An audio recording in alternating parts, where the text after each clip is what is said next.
Viva Voz, com Vera Magalhães.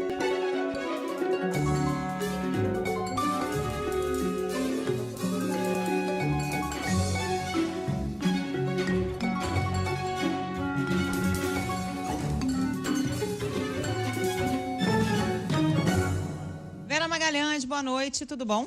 Boa noite, Carol, Leandro, todo mundo que nos ouve e nos assiste. Oi, Vera, boa noite. Boa noite, bem-vindo de volta. Muito obrigado.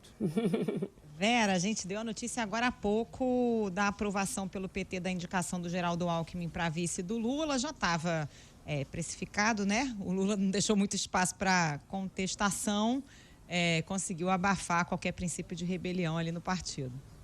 Exatamente, Carol. O fato deles terem antecipado esse anúncio com aquela reunião no PSB na semana passada e agora já submetendo ao Diretório Nacional é para não dar margem justamente a que surja nenhuma rebelião, que ela ganhe corpo e que ela acabe causando ruído na relação tanto com o Alckmin quanto com o PSB, o partido.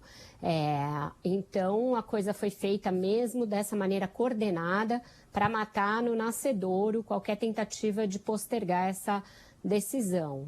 Houve uma votação no Diretório Nacional, essa votação acabou com o placar esmagador de 68 votos a favor da indicação do Geraldo Alckmin contra 16 contrários. A ala contrária ainda tentou um expediente para fazer o seguinte: olha, nós aprovamos a aliança com o PSB e a indicação de que o vice sairá do PSB, mas deixamos o nome mais para frente. Isso era uma tentativa de deixar em aberto e iniciar esse processo de queimação no nome do Alckmin. Por isso mesmo é que o Lula não deixou brecha para que isso acontecesse. E por quê, né? Por algumas razões. O Geraldo Alckmin foi uma escolha pessoal do Lula.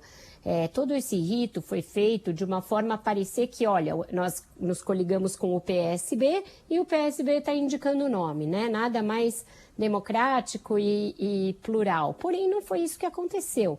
Prova disso é que o Alckmin só se filiou ao PSB quando o nome dele já estava escolhido.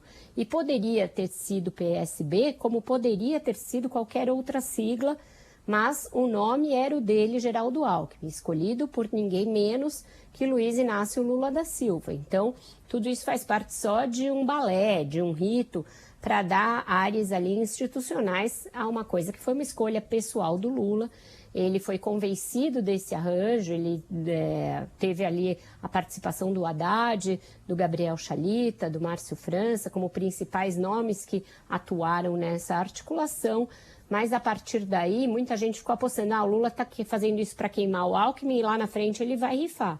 E desde o início, essas pessoas que estavam mais próximas dessa negociação diziam, olha, isso não vai acontecer. Ele está de fato decidido de que o melhor nome é o Alckmin, que isso sinaliza uma pluralidade da chapa, um aceno para o centro, um aceno para a ala mais liberal aí da sociedade, para o mercado, etc. E assim foi. Ele conduziu a coisa exatamente como ele imaginava, matou no nascedouro qualquer tipo de rebelião, e não eram nomes incipientes no PT que estavam se contrapondo a esse nome. Por exemplo, Rui Falcão, que já foi presidente do PT, foi um dos que votaram contra a indicação do Alckmin agora, mas mesmo quem perdeu já jogou a toalha. Depois do resultado acachapante de hoje, a ala que se opunha ao nome do Alckmin já diz, olha, fato consumado, está escolhido, não tem mais o que fazer. E assim vai ser. E agora ver como vai ser a dinâmica dessa chapa, né? Como eles vão se dividir, qual vai ser o papel do Alckmin nessa construção. Ele vai se reunir com empresários, ele vai se reunir com o mercado financeiro, ele vai ter voz ativa, por exemplo, para tentar reaproximar o Lula do agronegócio. Então, essa construção da dobradinha deles, da forma como eles vão separadamente ou em conjunto buscar votos para que o Lula volte a ter uma dianteira maior em relação ao Bolsonaro, essa vai ser a cobertura dessa chapa daqui para frente, Carol e Leandro, por quê? As pesquisas que vêm mostrando um afunilamento da diferença, pesquisas recentes, inclusive divulgadas hoje, mostram uma queda aí de mais de 25 para algo de menos de 10 da diferença, então é um funil é uma diferença que vai fazendo assim e eles não querem que faça o X, não querem que o presidente... A terceira via desidratou totalmente, né, Vera? A terceira, a quarta, aqui até o Ciro perdeu, tá todo mundo, né, minguando e a gente tá vendo um segundo turno no primeiro quase, né? É isso mesmo, Carol. Eu hoje escrevi sobre isso, que a terceira via parece estar querendo deixar um segundo turno por WO já no primeiro. E mesmo quando você vê os cenários ali que testam um ou outro nome só, né, já com essa suposta composição da terceira via, esse nome sobe um pouquinho, mas não chega nem a fazer cócegas na polarização. Enquanto isso, é o presidente Bolsonaro já ali lambendo a casa dos 30%, varia um pouco o percentual em diferentes institutos, mas esse movimento é um movimento que todos eles captam, de crescimento do Bolsonaro na esteira dos programas sociais, mas também de um antipetismo que resolveu dar as caras. Então o Alckmin e o Lula vão tentar neutralizar a volta desse antipetismo que o Bolsonaro soube trazer à tona e que está explorando nesses últimos meses. Hoje eu recebi mensagem da assessoria do ex-governador João Dória comemorando incríveis 6% numa pesquisa aqui, se aproximando do Ciro Gomes, que está com 7%. O pessoal está animado. É o tal do cenário reduzido. É uma dessas pesquisas aí que a gente não comenta, porque a gente tem tomado por norma aqui comentar só as pesquisas de grandes institutos e grandes veículos. Mas sim, eu também recebi essa comunicação. Se for isso mesmo, é um crescimento, mas é um cenário bastante reduzido de candidatos, Carol e Leandro. E chama atenção que é um cenário que foi feito, mas não foi feito o mesmo cenário reduzido, por exemplo, com a senadora Simone Tebet. Então fica uma coisa meio desequilibrada, mas é a tentativa. O Dória está em campo todos os dias para se manter no jogo, para não deixar que lhe tirem do jogo. Ele insiste que ele vai crescer no decorrer da campanha, mas ainda enfrenta muita dificuldade dentro do seu partido. Ele comemorou mesmo esse resultado. Vamos ver como que isso vai se refletir nessa dinâmica interna que não está clara qual será. Uma dinâmica para a escolha de um só candidato, que a gente não sabe se vai ser na dança das cadeiras, na base do resta um, não dá para saber direito, passa anel, porque não tem esse critério, ninguém diz que critério é esse, ninguém diz quem vai dar a palavra final, quem vai chegar para o João Dória e falar, por exemplo, olha, desculpa, a gente não gosta de você, porque o critério parece ser esse. Então está tudo muito nebuloso e eles parecem ter deixado a polarização se consolidar já no primeiro turno mesmo. A Carol está certa em relação a isso. Falando em Simone Tebet, Vera, ela está reagindo a essa tentativa aí dos MDBistas de alta patente, o pessoal da Antigos, MDBistas mais raiz, de puxarem o tapete dela e apoiarem o Lula já no primeiro turno? Tá sim, Carol. Ela está buscando uma espécie de alinhamento geográfico, né? Enquanto essa resistência a ela concentra principalmente os caciques do Norte e do Nordeste, ela está buscando por meio de abaixo-assinados e de manifestações nas redes sociais e de ofícios dos diretórios do MDB um apoio no Centro-Sul, né? Então, as regiões Centro-Oeste, Sudeste e Sul do país. Ela já conseguiu, ela está atualizando essa lista quase em tempo real. Cada nome a mais que chega a gente também recebe da assessoria da senadora Simone Tebet. Olha, fulano apoia Simone Tebet, Beltrano apoia Simone Tebet.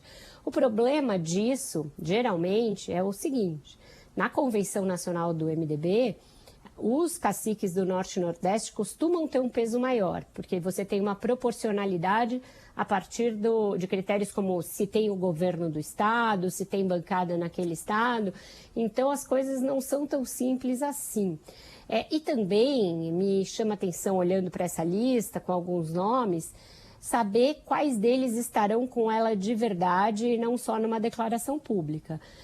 Porque tem muita gente que em off, quando conversa conosco, jornalistas, diz, olha, o Baleia Rossi, que é o presidente nacional do MDB, está apoiando a Simone, mas na verdade ele também não tem interesse em lançar um candidato. Na hora do vamos ver, isso pode não ficar assim. Então, eu acho que a gente tem de ter cautela, principalmente diante dessa eleição sui generis, em que os partidos parecem não estar dispostos a lançar candidatos. É uma coisa inédita nessa eleição, a economia de recurso com a eleição presidencial, como se fosse assim, não, eleição presidencial é muito caro, vamos gastar aqui com eleição de deputado, porque afinal é essa que vai dar mais dinheiro para a gente na próxima eleição. Então, é um círculo que vai se fechando. Para você fazer campanha, você precisa de fundo, para fazer fundo, você precisa de bancada, e aí você fica vivendo que nem um hamster naquela rodinha e não pensa no país, não pensa na eleição presidencial. Parece que está sendo essa a lógica que está guiando os partidos.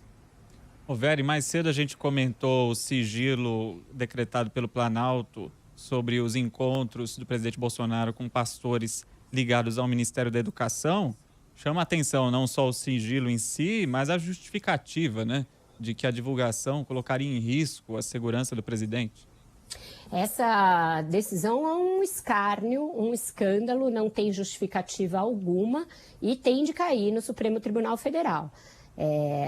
A solicitação via Lei de Acesso à Informação Pública foi feita pelo jornal O Globo e negada pelo general Heleno nesses termos que são uma chacota, brincadeira de criança. Porque qual é o risco à integridade física do presidente e da sua família da divulgação de uma lista que não é nada além da agenda do presidente? A agenda tem que ser pública. Esse governo já inventou o orçamento secreto, já inventou gasto de cartão de crédito secreto, a gente tem cartão de vacinação do presidente da República secreto e agora querem tornar secreto uma parte da agenda do presidente. Isso é inaceitável. Na verdade, se a gente for fazer um levantamento bem detalhado do tanto de pedido que foi negado pela Lei de Acesso, esse governo fez da Lei de Acesso à Informação Pública, que é um ganho institucional e de transparência do Brasil, ele fez dela letra morta. O Supremo Tribunal Federal tem de se manifestar de uma forma mais orgânica e completa, no seguinte sentido: está valendo a Lei de Acesso à Informação Pública? Porque ela não pode virar um queijo suíço, ela não pode ser cumprida só quando o general Heleno acorda de bom humor, ela tem de ser cumprida sempre, ela tem critérios muito claros que a autoridade pública tem de atender quando solicitada, e isso não está sendo feito. É sistemática a negativa ao fornecimento de informações para a imprensa, para partidos políticos, para entidades. Isso requer uma ação sistêmica e ela deveria partir, adivinha de quem? Do Ministério Público Federal. É ele que é o defensor da sociedade. Augusto Aras deveria honrar o cargo que ele exerce e fazer valer a Lei de Acesso à Informação Pública, que é uma aliada da imprensa, da sociedade e também dos procuradores, para que a gente jogue um holofote sobre os gastos, sobre as condutas dos governos, dos ministérios, etc. Do jeito que ela está sendo tratada pelo governo Bolsonaro, assim como muitas outras leis, assim como muitas outras normas, essa lei foi revogada sem que a revogação tivesse passado pelo Congresso. E o sigilo joga mais suspeita ainda, né, sobre as falar. relações entre o presidente e esses pastores. Exatamente, gente. Tem pelo menos 3 agendas que estão lá publicadas na agenda digital do presidente. Tem, inclusive, foto desses encontros. Então, negar isso, além de ser uma chacota, como eu disse antes, é uma coisa meio bizarra, meio burra, porque já está publicado. O que essa negativa levanta de suspeita para a gente é que, além desses 3 que estão documentados, deve haver muito mais. E aí é isso, o presidente se encontrando com gente fora da agenda. Em outros governos, isso já foi motivo de muito escândalo, já foi motivo de representação do Ministério Público. Lembremos o encontro Joesley Batista-Michel Temer, fora da agenda, que suscitou uma representação contra o presidente Michel Temer.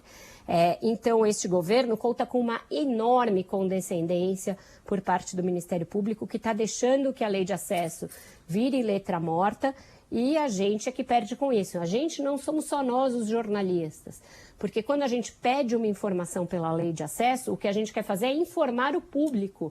E o general Heleno e todos os demais que estão com canetadas esdrúxulas, impedindo que essas informações sejam divulgadas, estão barrando informações que são públicas ao público, ao eleitor, ao cidadão. Isso não deveria ser admissível num país democrático. Embarrera a informação, porque sabe que esse caso é explosivo, né, Vera? É porque a gente tem isso, um Ministério Público cooptado, um Congresso que também tá tudo em casa, né? A gente tem o líder do Centrão no Ministério da Casa Civil, então essas coisas acabam não prosperando. Os senadores tiram a assinatura para abrir CPI, porque o negócio é explosivo, tem inúmeros indícios de irregularidade, inúmeras evidências. O próprio presidente do FNDE, o Marcelo da Ponte, diz num depoimento para a CGU que ouvia do pastor expressões do tipo "me ajuda a te ajudar", que ouvia dos prefeitos que o pastor fazia esse tipo de proposta para intermediar a liberação de verba. E aí não aconteceu nada, os pastores continuaram viajando, continuaram tendo acesso ao governo. Nada aconteceu. A AGU tenta surreal. tirar o presidente, dizendo que foi uma menção indireta ao nome dele. Como sempre, vai caber ao Supremo fazer o negócio andar, Carol, e andar à revelia do Ministério Público Federal. Isso que tem acontecido. O Supremo acaba sendo mais proativo que o MPF nesse tipo de investigação. E vai, de novo, caber a ele, porque, como você bem disse, 4 senadores já retiraram as suas assinaturas desse requerimento. Essa CPI não vai andar. Falando em suspeita, temos também a compra das 35 mil unidades de Viagra pelas Forças Armadas, que o Tribunal de Contas da União vai apurar. E o presidente minimizou, né? Fez, inclusive, piada. Eu, na primeira vez, fiquei com a impressão de que ele tinha feito uma piada, mas depois parece que ele está falando sério, não dá para saber. Num encontro com pastores, ele fez uma menção a esse episódio e aí falou que são tantas unidades e tal, e que é usado principalmente pelo pessoal inativo e mais velho. Então, eu não sei o que ele quis dizer com isso, sinceramente, Leandro. O fato chama atenção pela quantidade, chama atenção pelo preço, né? Um preço que aparentemente é superfaturado, então também tende a ser investigado. E aí hoje, nessa esteira de escândalos que a gente tem visto nas últimas semanas, o jornal o Globo noticia o surgimento de uma empreiteira, a grande empreiteira do orçamento secreto. Agora ganhou um rosto e um nome, né? Se chama Engeforte, é uma empreiteira que nunca tinha contratado antes com o setor público federal. É uma empreiteira que é fruto do governo Bolsonaro e fruto do orçamento secreto. Ela recebeu nada menos que 396 milhões de reais do governo federal, a maioria vinda da Codevasf, que é uma empresa ligada ao Ministério do Desenvolvimento Regional, e 70% desses recursos vieram do orçamento secreto. É outro escárnio. Como que a gente pode imaginar que uma única empreiteira receba 272 milhões de reais do orçamento da União via orçamento secreto? Desses 272 milhões, só 22 milhões são rastreáveis. Só nesses 22 milhões você consegue achar a pista de quem foram os senadores e deputados que destinaram os recursos. Isso graças àqueles ofícios que eles mandam para o Ministério falando, olha, a emenda em meu nome, via emenda do relator para tal município, favor liberar.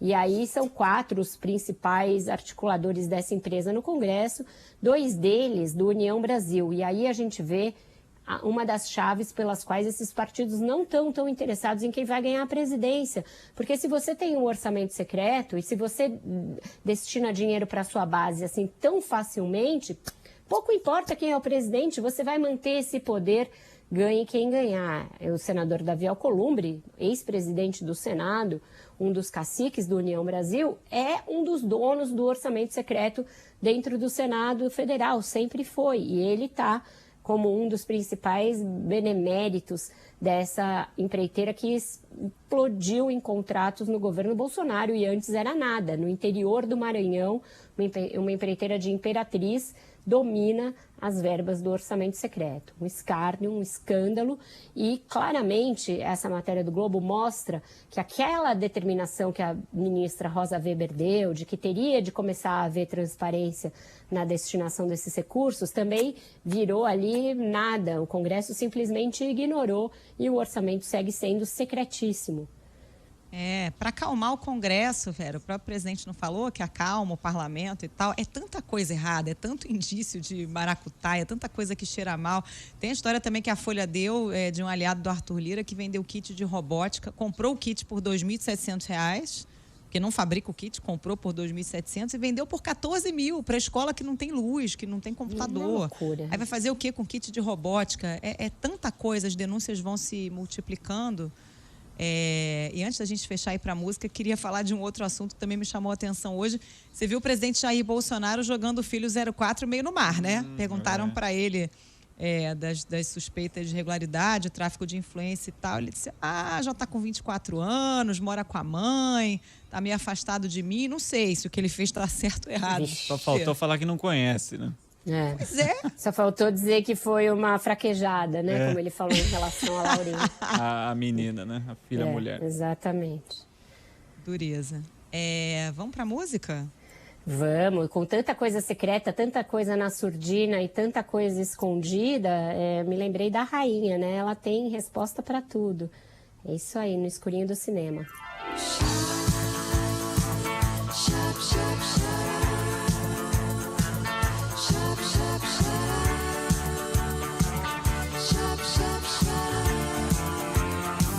No escurinho do cinema, chupando drops de anis, longe de qualquer problema, perto de um final feliz. Tão bom ouvir Rita Lee, ainda mais agora com essa notícia dada pela família de que ela se curou do câncer de pulmão, né? Excelente notícia. Adoramos todos essa notícia. E pena que o escurinho do cinema não tem nada de lúdico, né? No caso aqui da nossa conversa. Não tem só drop de anis nesse escurinho aí, não. Vera, obrigada. Boa noite pra você. Até amanhã. Tchau, gente. Até amanhã. Tchau, tchau.